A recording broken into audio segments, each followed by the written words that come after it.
Good evening and welcome back to the Big Four Sports Podcast. Happy Wednesday. Yeah, today's Wednesday. Yep. Wednesday, September 6th. NFL season is tomorrow. Let's go. And as promised, I'm going to be predicting all of the NFL Week 1 games, but I'm going to save that for the end. And what we're actually going to do is we're going to be predicting how every MLB team will finish out their season. Just predicting their record and looking at the final playoff just looking at the final playoff picture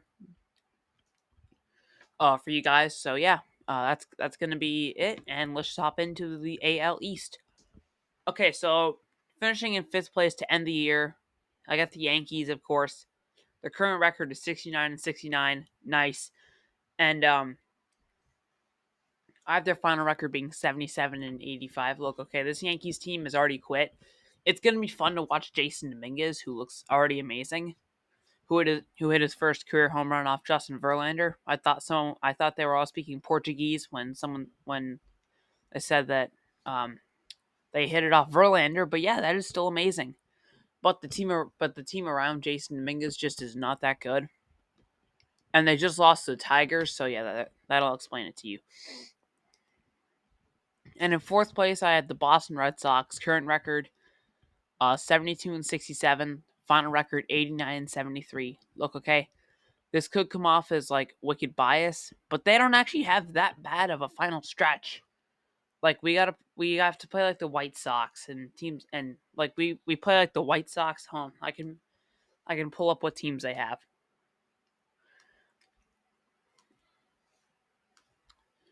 They have the Rays for one more game. They have the Orioles. I don't think we're going to take that series. The Yankees, which should be a 4-game sweep, as the Red Sox just own the Yankees. The Red Sox in Toronto is going to be a bit tougher, but I still think we can take a game. The Rangers, who are hard tanking, I think I had them taking 1 out of 3. Now I think we can take 2 from the Rangers. Hold on. And the White Sox, of course, the 3-game sweep. Rays is a split, and then the Orioles at this point will have already won like so many games. They're already like it. They would have already been like the 1 seed, which means I think the Red Sox can take these 4. The Orioles are basically going to trot out a high A team for this series. So yeah. Red Sox at 89 wins. In third, Toronto Blue Jays. Their current record is 77-62. Their final record is going to be 92-70. The Blue Jays are a good roster, and they don't have that tough of a stretch, so I think they can finish the year off with 92.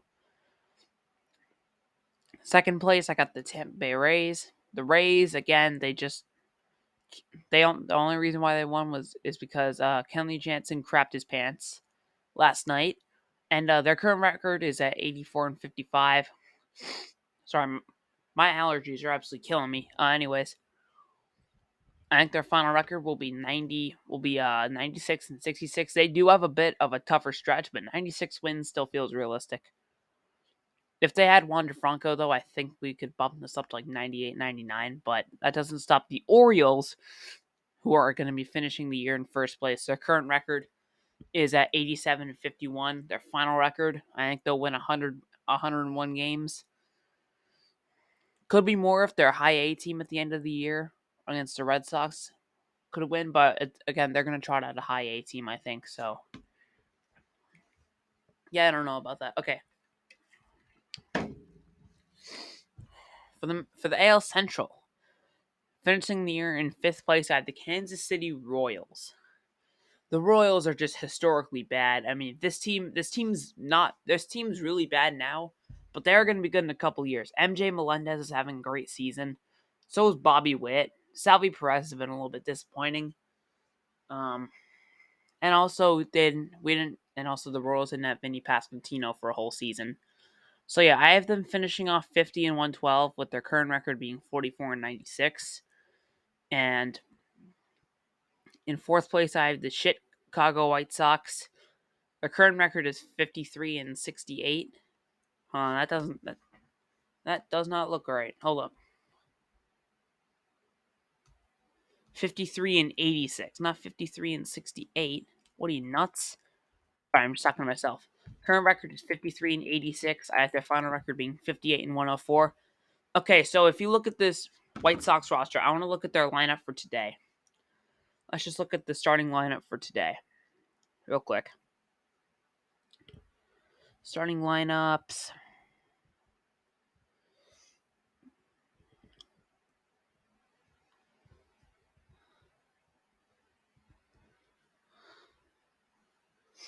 Sorry, I'm just trying to. Okay, they don't have it.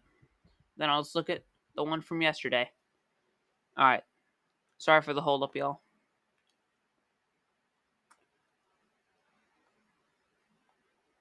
Okay, here we go.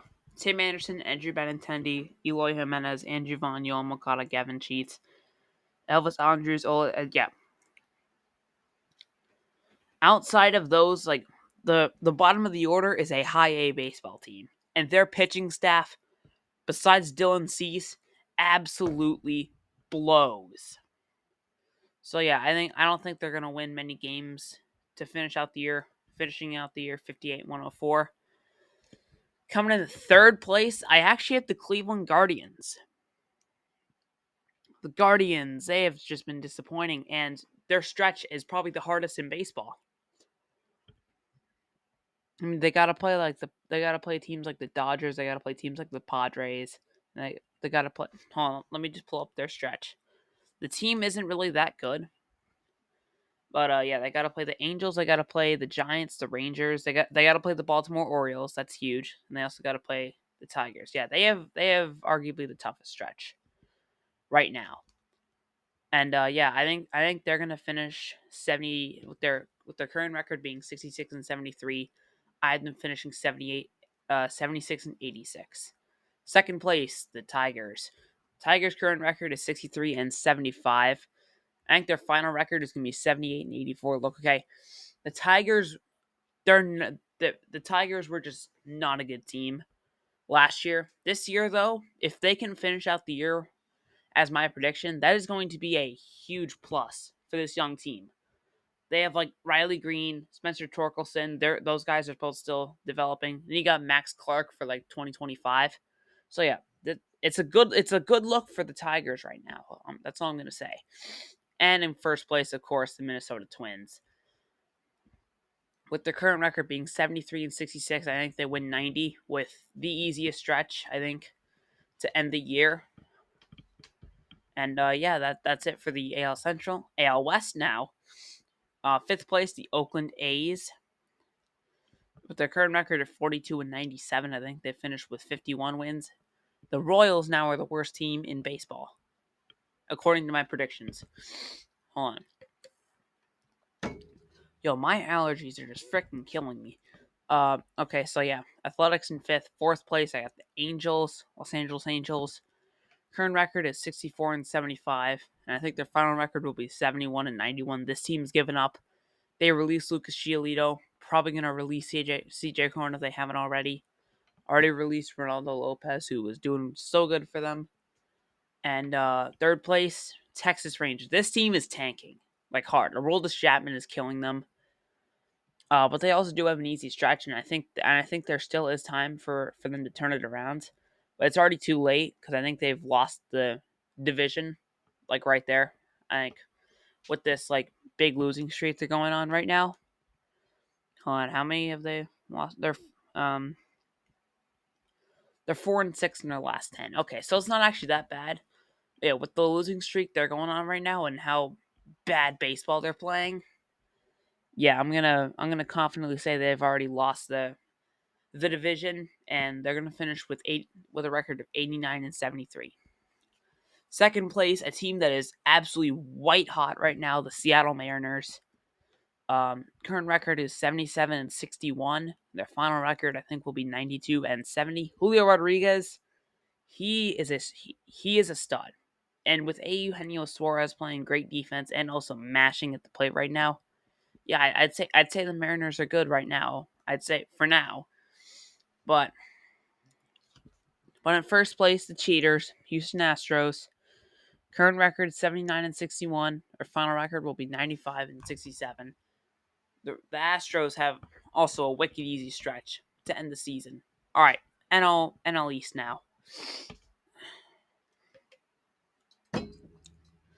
NL East, fifth place Mets, of course. The Mets, they've given up, and they also have a really really tough stretch. So the current record at 64-74, I have them finishing 71 with 71 wins and 91 losses. Fourth place Nationals. Again, the Nationals wicked easy stretch to end the year, 62-77. Currently, final record 73-89. Makes sense. Good enough. Third place, I have the Marlins. Marlins currently 71-67. Their final record, I think, will be 84-78 with a wicked easy stretch, but the Marlins just can't really get it done in the bigger games. So yeah, I think that the Marlins finish with 84 wins, and that is a huge step in the right direction for this Marlins franchise. Okay, number 2, the Phillies, of course, the Phillies, good old Phillies. 76-62 is their current record, and their final record, I think, will be 90-72. But in first place, do I even need to go into it? Atlanta Braves with a wicked easy stretch to end the year. They're going to finish with 111 wins and 51 losses. Okay. NL Central now. NL Central time in fifth place, of course, is going to be St. Louis Cardinals. God, why are both teams named the Cardinals just horrible? The Arizona Cardinals are bad, and the St. Louis Cardinals are majorly disappointing. But yeah, final record 68-104 with a hard stretch. Yeah, it makes sense.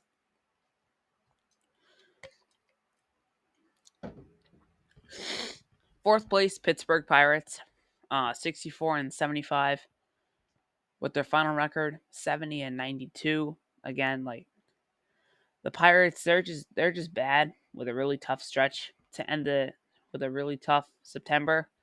They did just win against the Brewers though, so I mean, some maybe could change, but I highly doubt it. Third place, Cincinnati Reds. Yeah, we don't need to get into this one that much.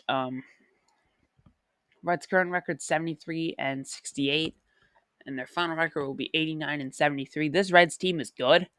If Elly De La Cruz can play good, then this Reds team will be elevated to the top. But I don't think it's good enough to come in a second place finish because that belongs to the Chicago Cubs. Not really the Chicago Cubs. That belongs to the Chicago White Sox. But Cubs' current record 75-64. I think they can win 90 on the nose.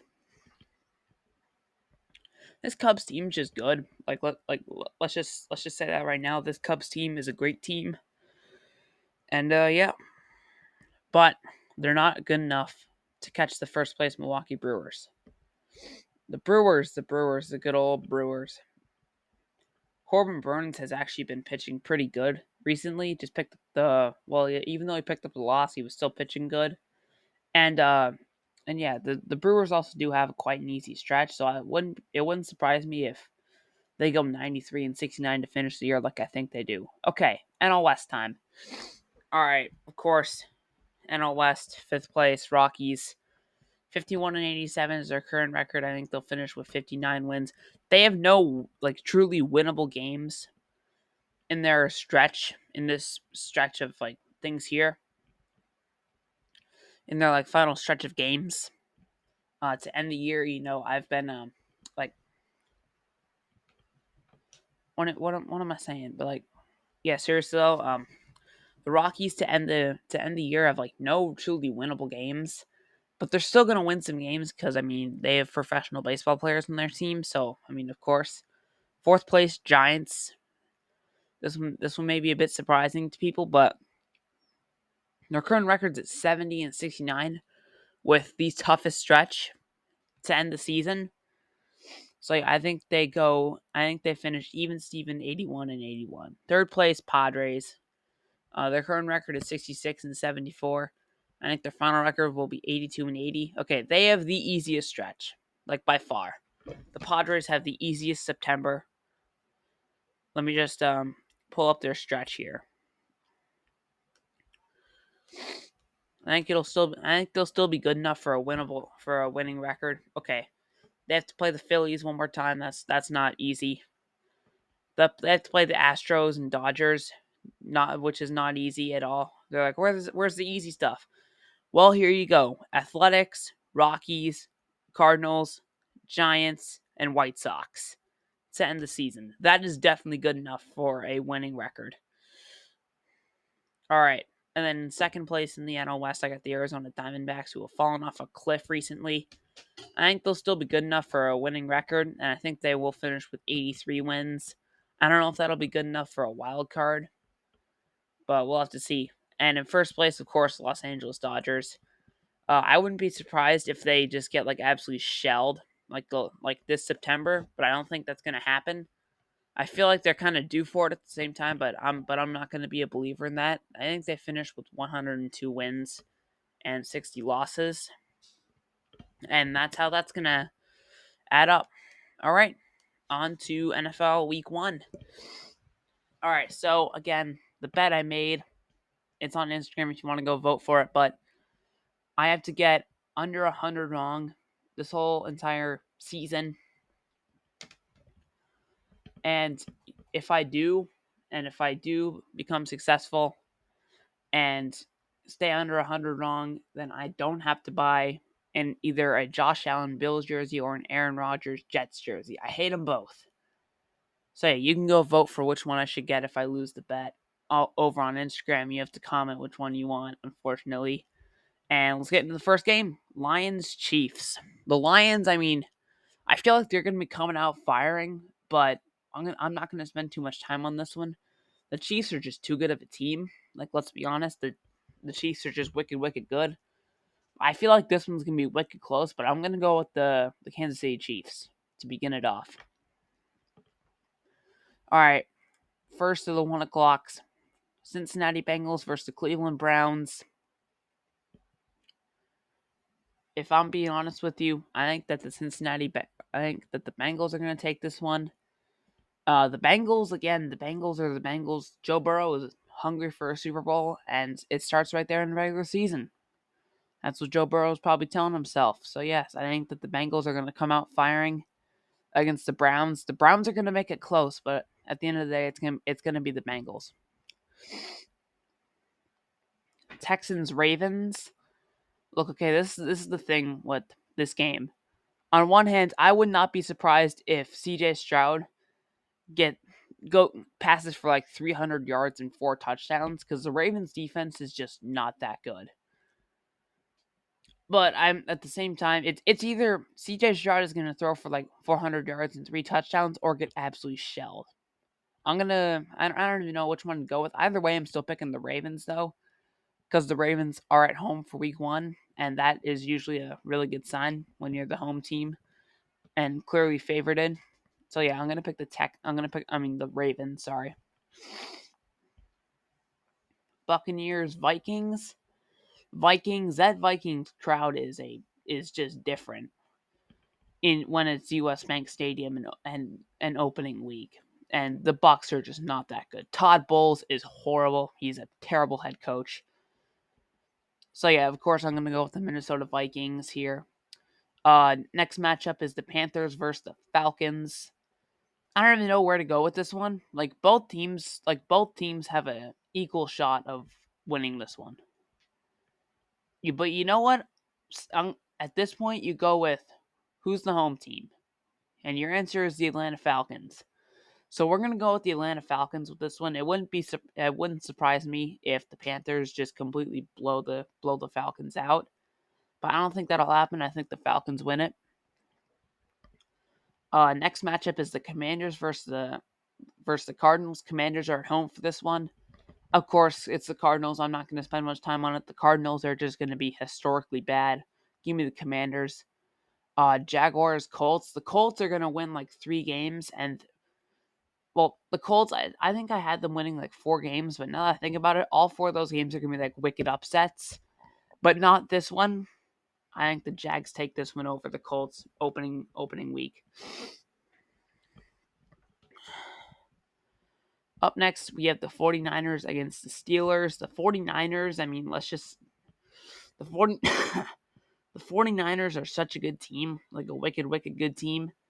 And I don't think the Steelers have enough assets to stop everybody that the 49ers have. So yeah, give me the give me the San Francisco 49ers. All right. We have the Tennessee Titans against the New Orleans Saints. Saints, I mean, Dennis Allen's a horrible head coach, but the roster is still really good. Against the Titans, who just imploded last year, and I can't trust Ryan Tannehill to throw the football. So I'm going to pick the Saints because also the Saints are home. And whenever a team's the home team for opening week, it always goes out well. Up next, Broncos against Raiders at the Broncos. Raiders just not that good of a team, if I'm being honest with you. I mean, Jimmy G's an experienced quarterback, but I can't trust him to stay healthy. And the Broncos are just a way better team. They're going to be able to shut down the Raiders' offense this year. So yeah, I'm gonna say the Denver Broncos. Okay, my New England Patriots at home versus the Philadelphia Eagles. I want to be biased so bad and just pick the Pats, but I can't. The Eagles are just too good of a team. I don't think it is also wicked hard to walk in and steal a win at Gillette Stadium, but if any team's gonna do it, it's gonna be the Eagles. So I'm gonna take the Philadelphia Eagles. I don't feel good about it, but I'm gonna take the Philadelphia Eagles. All right, Rams at Seahawks again. The Seahawks. It's literally the Seahawks stadium. It's literally playing. It's literally like playing against the jet engine. And the Rams are just not that good of a team. So give me the Seattle Seahawks. The Seahawks are also going to be coming out firing this season. I have them making the Super Bowl as like a fun pick. So yeah, give me the Seahawks for week 1. Dolphins Chargers. I'm super high on the Dolphins, but I'm actually gonna go with the Chargers for week 1. I'm gonna say that the Dolphins are probably gonna have a bit of like a hangover, I'd say, and Tua's still getting back to playing football. And there's a really good chance that Tua could be a bit rusty. So yeah, give me the Los Angeles Chargers for week 1, and also the Chargers are at home. I don't know if that makes much of a difference, but in my book it does. Up next, Packers against the Bears. I'm taking the Bears. I think that the Packers are just not that good of a team.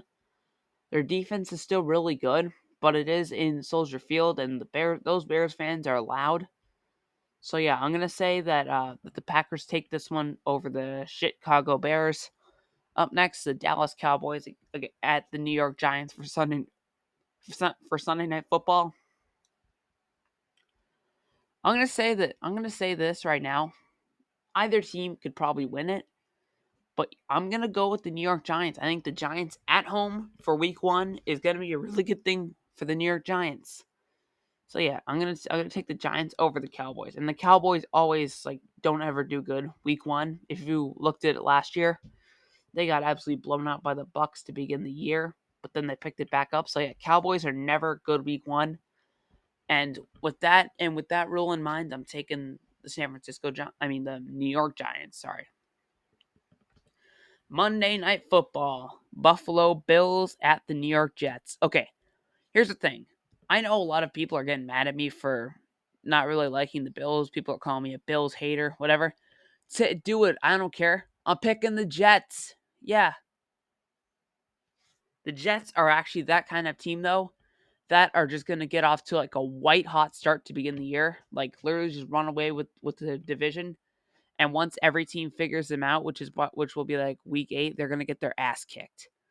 So yeah, this is how this podcast episode is going to end. Hope you guys enjoyed it. And yeah, if you can go check out my Instagram, Big Four Sports Podcast. You can go check this podcast out also on Spotify, Apple Podcasts, and Google Podcasts. And yeah, that will do it. All right, peace.